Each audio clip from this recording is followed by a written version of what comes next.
محنت میں عظمت ہے، حلال رزق ہی ہماری پہچان ہے۔ نحمده ونصلي على رسوله الكريم،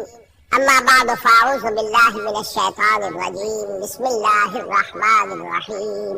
ولا تقولوا لمن يقتل في سبيل الله اموات بل احياء ولكن لا تشعرون، ولنبلونكم بشيء من الخوف والجوع ونقص من الأموال والأنفس والثمرات وبشر الصابرين الذين إذا أصابتهم مصيبة قالوا إنا لله وإنا إليه راجعون، أولئك عليهم صلوات من ربهم ورحمة وأولئك هم المهتدون۔ صدق اللہ العظیم۔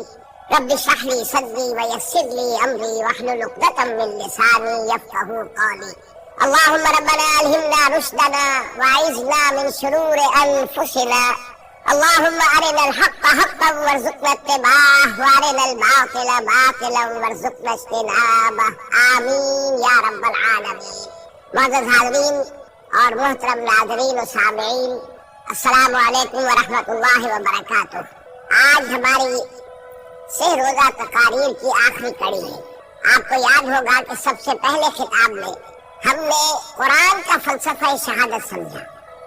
قرآن مجید میں یہ اصطلاح کس معنی میں آئی ہے، اور اس کے ساتھ ہی امت مسلمہ کا فرض منصب ہے۔ وَكَذَلِكَ جَعَلْنَاكُمْ أُمَّةً وَسَطًا لِتَكُونُوا شُهَدَاءَ عَلَى النَّاسِ وَيَكُونَ الرَّسُولُ عَلَيْكُمْ شَهِيدًا۔ تو اللہ کے دین کو بالفعل قائم کرنے کے لیے، تاکہ نوع انسانی پر ایک ابدی حجت قائم ہو جائے کہ اللہ کا دین قابل عمل ہے، اسے قائم کیا جا سکتا ہے، اور یہ بہترین سماجی نظام ہے، پولیٹیکو سوشو اکنامک سسٹم اس سے بہتر آج تک چشم فلک نے نہیں دیکھا۔ یہ حجت قائم کرنے کے لیے جن حضرات نے اپنی جانوں کا نذرانہ پیش کر دیا، گویا کہ وہ اللہ کے گواہ قرار پائے، ان کے لیے لفظ شہید استعمال کیا گیا۔ دوسرے لیکچر میں آپ کو یاد ہوگا کہ ہم نے یہ بات سمجھنے کی کوشش کی کہ جب اللہ کا دین جزیرہ نماء عرب میں قائم ہو گیا، اور گویا کہ ہم کہہ سکتے ہیں کہ انقلاب محمدی علیہ صاحب الصلاۃ والسلام کی تکمیل ہو گئی، تو جیسے کہ ہر انقلاب کے ساتھ ہوتا ہے، اس کے بعد کچھ کاؤنٹر ریولوشنری موومنٹ شروع ہوئی۔ چنانچہ سب سے پہلے اندرون ملک عرب جھوٹے نبی کھڑے ہو گئے، نبوت کے جھوٹے دعوے دار، اور بہت سے لوگوں نے حکومت کو زکوٰۃ ادا کرنے سے انکار کر دیا، اور یہ فتنہ اتنا بڑا تھا کہ واقعہ یہ ہے کہ اگر اسے کرش نہ کر دیا جاتا تو انقلاب محمدی علیہ صاحب الصلاۃ والسلام اسی وقت ناکام ہو جاتا۔ یہ حضرت ابوبکر صدیق رضی اللہ تعالیٰ عنہ کے فضائل کا سب سے درخشاں باب ہے کہ انہوں نے اپنے عزم اور ہمت اور استقلال اور اللہ پر اعتماد، اللہ پر توکل اور بھروسے کے ساتھ ان دونوں فتنوں کو آئرن ہینڈ کے ساتھ کش کر دیا، اور سال سوا سال ہی میں ان دونوں کاؤنٹر ریولوشنری موومنٹس کو ختم کر کے اس کے بعد انہوں نے جلد ہی اس نظام کا گویا کہ انچارج حضرت عمر رضی اللہ تعالیٰ عنہ کو بنا دیا کہ جو خلیفہ ثانی ہے۔ پھر ہم نے دیکھا کہ حضرت عمر کے زمانے میں رضی اللہ تعالیٰ عنہ توسیع کا جو عمل ہے، توسیع انقلاب محمدی کا عمل بڑی تیز رفتاری کے ساتھ جاری ہوا، فتوحات کا سیلاب آیا،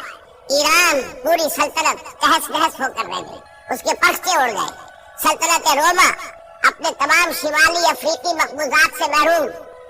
مغربی ایشیا سے اسے بے دخل کر دیا گیا، صرف وہ یورپ کے اندر محدود ہو کر رہ گئی۔ اب ظاہر بات ہے کہ اس کے خلاف بھی تو پھر رد عمل ہو رہا تھا، کاؤنٹر ریولوشنری موومنٹس اٹھنی تھی، تو سب سے پہلے حضرت عمر رضی اللہ تعالیٰ عنہ کی خلافت اور اس کے چراغ کو بجھانے کے لیے ایران کی طرف سے رد عمل ظاہر ہوا۔ ہرمزان جو ایک بڑا ان کا جرنیل تھا، اس کی سازش اور ابو لولو فیروز کے ذریعے سے حضرت عمر رضی اللہ تعالیٰ عنہ کو شہید کر دیا گیا۔ سمجھا یہ گیا تھا کہ یہ ساری عمارت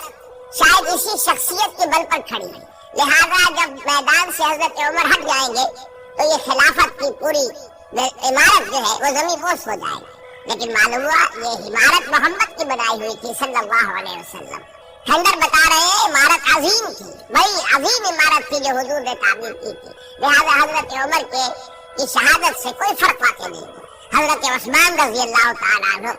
آگے میدان میں، اور میں بتا چکا ہوں آپ کو کہ ان کے دور خلافت کے جو 12 سال ہیں ان میں سے پہلے 10 سال بالکل حضرت عمر فاروق رضی اللہ تعالیٰ عنہ کی خلافت کے دور کی مثال، اسی تیزی کے ساتھ انقلاب جو ہے آگے بڑھ رہا تھا، فتوحات کا دائرہ پھیل رہا تھا، اور اندرون ملک پورا امن، سکون، اطمینان اور چین تھا۔ لیکن ان کی دور خلافت کے آخری دنوں میں اب یہودیوں کی طرف سے رد عمل اور ایک کاؤنٹر ریولوشنری موومنٹ عبداللہ ابن سبا کے ذریعے سے، کہ جس نے اسلام کا لبادہ اوڑھا اور منافقت کے پردے کے ساتھ وہ عالم اسلام میں داخل ہوا، اور اس نے چونکہ دیکھ لیا کہ پرانی چپکلش ہے، پرانی چشمک ہے جو قریش کے 2 بڑے قبیلوں کے مابین یا 2 بڑے گھرانوں کے مابین چلی آ رہی تھی، بنو ہاشم، بنو امیہ۔ تو پہلے 2 خلفاء جو تھے وہ نہ بنو ہاشم سے تھے نہ بنو امیہ سے تھے۔ حضرت ابو بکر صدیق بنو تیم سے تھے، حضرت عمر بنی عدی میں سے تھے، لیکن حضرت عثمان اب بنو امیہ میں سے تھے۔ اس کو انہوں نے گویا کہ دفتی رگ بنا کر پکڑا اور پروپیگنڈا شروع کیا کہ خلافت تو بنو ہاشم کا حق ہے، کیونکہ حضور ہاشمی تھے صلی اللہ علیہ وسلم، تو گویا کہ عثمان غاصب ہے رضی اللہ تعالیٰ عنہ، بلکہ ان سے دونوں پہلے جو تھے حضرت عمر اور حضرت ابو بکر وہ بھی غاصب تھے۔ اس کے ساتھ ہی فتنے کی مختلف شکلیں انہوں نے شروع کی۔ یہ الفتنۃ الکبریٰ کہلاتا ہے ہماری تاریخ میں، عظیم ترین فتنہ، جس کے نتیجے میں حضرت عثمان رضی اللہ تعالیٰ عنہ شہید ہو گئے، اور ان کی شہادت کے بعد اگرچہ خلافت حضرت علی رضی اللہ تعالیٰ عنہ کے ہاتھ میں آئی، لیکن یہ کہ باہمی خانہ جنگی کا وہ سلسلہ شروع ہوا جو حضرت علی کے دور خلافت جو 5 سالوں پر مشتمل ہے، اس کے دوران مسلسل خانہ جنگی رہی۔ ایک طرف شیعان علی تھے،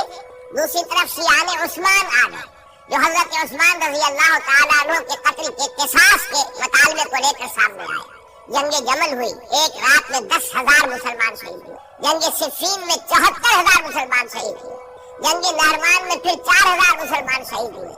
یہ شہادتیں جو چل رہی تھی، یہ کس لیے چل رہی تھی کہ جو بھی عمارت خلافت کی قائم ہوئی تھی اب اسے قائم رکھا جائے، اغیار کی طرف سے جو سازشیں ہو رہی ہیں، جو حملے ہو رہے ہیں، اسے ختم کرنے کے لیے ان کا مقابلہ کیا جائے۔ تو یہ اور اس کا یہ دور ختم ہوتا ہے حضرت علی کی شہادت پر رضی اللہ تعالیٰ عنہ۔ اور یہ بات نوٹ کر لیجئے کہ حضرت علی کو شہید کرنے والے وہ خارجی تھے، عبد الرحمن ابن ملجم خارجی طبقے سے تعلق رکھتا تھا، جو پہلے حضرت علی کے لشکر کے شامل تھے، لیکن جب حضرت علی نے رضی اللہ تعالیٰ عنہ تحکیم اور ثالثی کی تجویز قبول کر لی تو وہ ناراض ہو گئے کہ اللہ تعالیٰ ہی ہے حاکم اور حکم، ان الحکم الا للہ، یہ انسانوں کو حکم کیوں بنا لیا گیا؟